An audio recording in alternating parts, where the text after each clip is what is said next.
What's going on, guys? My name is Tom and welcome back to another video. This is the second in the series of YouTube basics out of 3, so only one more video left to go, and this is about video editing. So in the last video I suggested you download Davinci Resolve. If you haven't done that already, head to Google Chrome or whatever thing you use and search for Davinci Resolve, download, and just follow the steps. It's quite simple, and when you open it up you're met with a small screen. Just select a new project and this is the screen that you'll see. You'll see down at the bottom just some basics. You'll see down at the bottom there are 7 options. So the first option you have here is literally just all your media. This is where all your media can be stored. You can drag them all into here, or when you're in the editing panel, you can drag them all into the left. The same with the cutting panel. So the second one is the cutting. I personally don't use it, and so I'm not gonna lie, don't 100% know what you would use it for, because you can do all the cutting you wanna do in the editing panel. So I just skip straight to the editing panel. And the next one across is Fusion. This is basically all the graphics and effects, which again, I use Premiere, so I don't usually use Davinci. And you can dabble in this in your own time if you want to, but you don't have to use effects to make it entertaining. If you've got B-roll, you've got your main footage, that's all you need. The color tab, again, that kind of depends on your preference. I've used this a lot when it comes to filmmaking to just color grade, because usually I would film in log or in raw, basically, depending on the camera setup. And you just use this tab just to change all your colors. Next one is your audio. So if you're adding loads of different effects and loads of different audio layers, like sound effects, if you're trying to create a certain sound when it comes to filmmaking or your videos, you would head into here and do that here. Again, you can do that in the editing panel, but this just shows you all of the audio layers all in one place. And it's very convenient, but again, I don't touch this one, and you won't have to for these sort of videos. It's just one simple layer of audio and then music, and it's rather simple to use. And the final one is where you head to export, and you have all the options up here. You have the option to file name and your location and all the other settings. And again, I'll look at that later on. But for today's video, we're gonna start just straight away in the editing panel. And I'm gonna use the footage for 2 weeks time's video, so you get a little hint of that. So I'll drag all the footage into Davinci Resolve, and as you can see, it's on the left-hand side here. Now these are my main bits of footage. I've got technically 2 lots of B-roll, and then I've got my little background layer, and then this is the main one. So I'll just drag that onto the timeline, as simple as. And as you can see, it's created a new timeline here on the left for me, as well as you can see in the right-hand screen here that you can see I can sift them through. Now, if you want to see it on a larger screen rather than have 2 sides, so the one on the left-hand side here is if you double-click on something, you can see the footage. It's very similar to Premiere Pro. You can set your in point with I and your out point with O, and drag on either both video and audio, just the video or just the audio, and you can drag that on top right like that. But for now, we will click this button up here in the top right-hand corner and just change it to single mode, just so we see just what's on the timeline. So just a couple of basics. If you hold Alt, so I'm on a Windows PC, no idea what's gonna be on a Mac, but if you hold Alt and use the scroll wheel on your mouse, you can zoom in and out of the timeline. If you hold Control, you go left and right.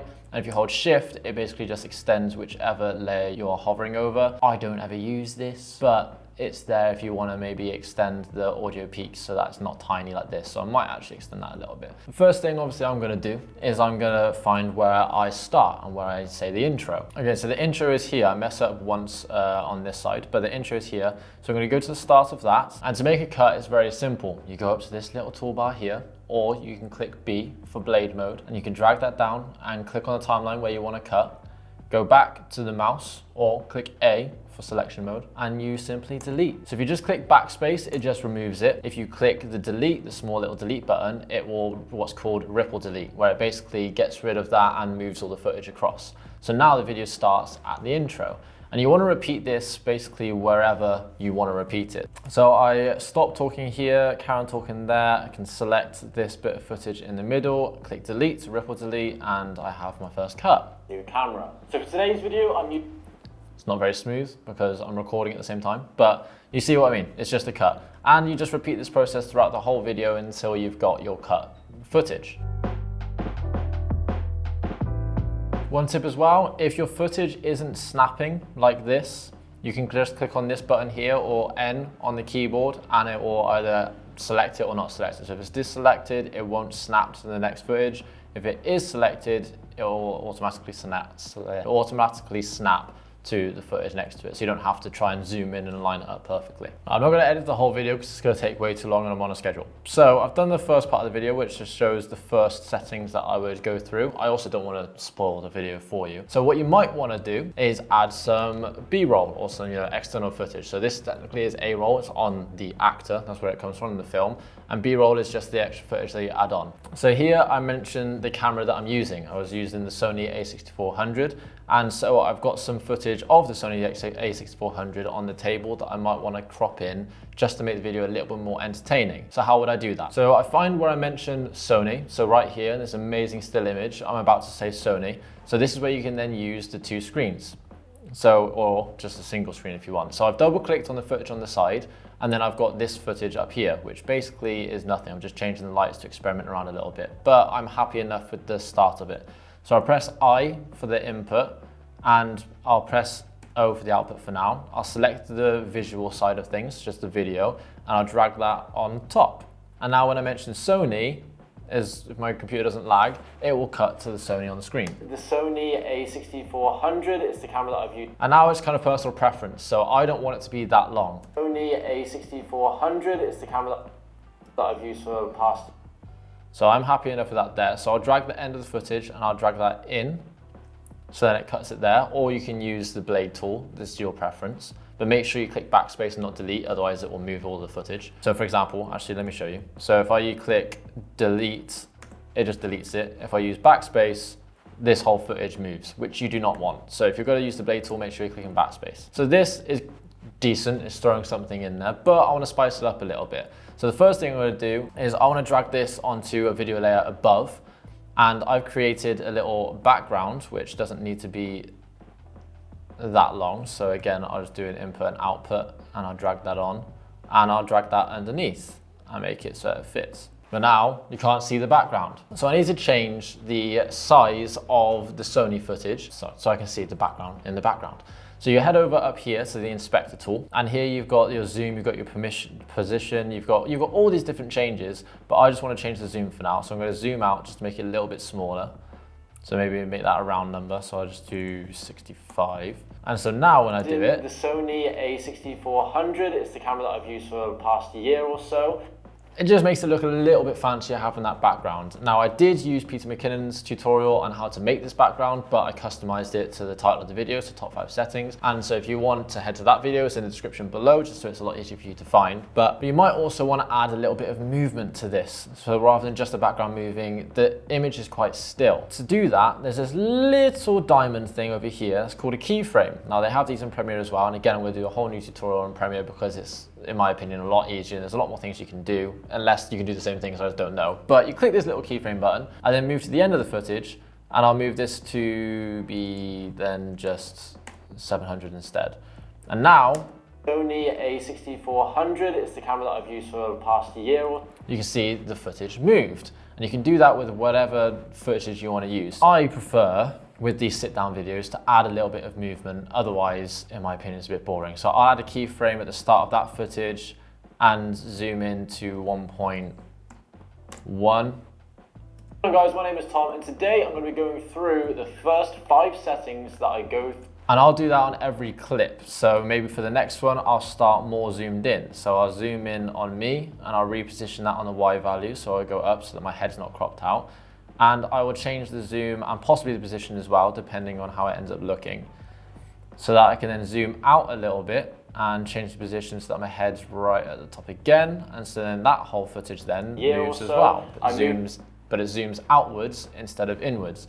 And I will repeat this process throughout the whole video just to add a little bit of movement in, because I, again, personally prefer a little bit of movement in the videos rather than it just being a still frame the entire time. So if, for example, what I've just done is I've gone part of the way through, so you can see that my first keyframe is at the start, but my second keyframe isn't all the way at the end. And part of the reason I did do this is because if you go right to the end of the clip, it shows you the next clip. And so you have to go 1 keyframe back in order to make sure the position is correct. But I have underestimated it and done it a little bit too soon. So if you want to see the keyframes to be able to make them longer or shorter, there's a little keyframe button here. If you click on that, you can see the keyframes down here. And then with that, you can just drag this all the way to the end, or drag it closer, depending on what you want to do. and then it just edits the keyframe so that it's not halfway through. Now that's more or less the editing side of things. You can repeat this process. If you want to use text effects or anything, you can add the little background and make them stand out a little bit more if you want to. To add text, actually, you just go up to this effects panel, and there's one called titles here, and it's got already a ready-made one. So lower thirds, in the middle, right thirds, or scroll title, or just basic text. And you can add text effect in. So for example, I mentioned at some point the first setting. So let me find out where that is. So I found where I mentioned the first setting, which is file format. So I might want to mess around with these a little bit and see what I want to use. So this is called background reveal. If I type file format into that, and then I can see what the effect is. Now, I don't really like that personally, but you might. The good thing with these texts as well is that you can scroll through them if you just move your mouse across, so you can see what the animation is going to be. So this is background reveal on the bottom left. This is clean and simple, little text effect. And you can get away with just using these simple text effects. Obviously, you can mess around with the font to however you like it. You can choose whichever font you like, whichever one you like the look of, as well as changing the size and the color. But it just means that it adds a little bit extra to your videos. But now when I mention file format, it will come up with the text with a little background and the little text effect saying file format. And I'm gonna do that for every single little time I mention the settings. And you might wanna do the same if you mention anything that you want to enunciate. If you're mentioning about a tutorial and you say something specific, or if you're using a specific mic and you mention that mic's name, you might want to put the mic on there, or a picture of the mic with the background, or no background. If you want to go with no background, so like this, and instead you want to add a little bit of pizzazz just to that. So I might then blur the footage of me so that the text stands out a bit more rather than looking like that. So how I would do that is I would just go into the effects panel, open effects, and there's a little Gaussian blur, or Gaussian, however in the world you pronounce that. And then on the top right hand corner, underneath the inspector bit, it will give you the option for effects. So inside this, you can see the Gaussian blur. So I want to start it at 0, and I'll set the little keyframe, and I'll drag it forward maybe when the text starts to appear, so here-ish, and then I want to up that to, I don't know, 25, so it's not too blurry. And then I'll do the same thing at the end, so where the text starts to disappear, so maybe there, set another keyframe and go to the end of the text clip and change that back to 0. So now when the text loads up, the background is blurry. Obviously, again, you can mess around with those settings, and it goes back to normal when the text disappears. Now, that is actually it for the editing, just the basics. You don't need much more than that. There are other things that you can do. You can add green screen, you can go more in depth with the smoothness of the keyframes and the zoom ins and zoom outs or slow motion, but this is basics, so you do not need to know all of that. When it comes to export settings, H.264 used to be what you'd want to use, but I'd recommend using H.265 just because that's the newer option now. File name, whatever you want to call it. I'm just going to call it file settings. Your location, again, wherever you want to put it. Format, I always change it to MP4, codec 265. This is a 4K video, so I can up that to 4K. The frame rate is 24, quality is best, main profile encoding. There's not much that really goes into this. You can find loads of videos out there of the best Davinci export settings, but it's basically as simple as that. You add it to render queue, yep, you add it, and then click render all, and it will start the render. And then it's a case of just, right. And then you click render. It's just a case of then uploading it afterwards and getting all those views and all those clicks. Now next week will be an in-depth tutorial on thumbnails and how to get the best one, how to make the best ones. And that'll be a lot easier to use because I actually use Photoshop often, don't use Davinci often, but you only need to know the basics, which is basically this. So I hope you enjoyed. Leave a like and subscribe if you did. Comment below any questions or queries you may have, and also video ideas, because I'm always stuck on those. I'm going to ask every single week for video ideas. I'll also try and reply to every single comment that is commented. And again, I hope you enjoyed. Please like and bye.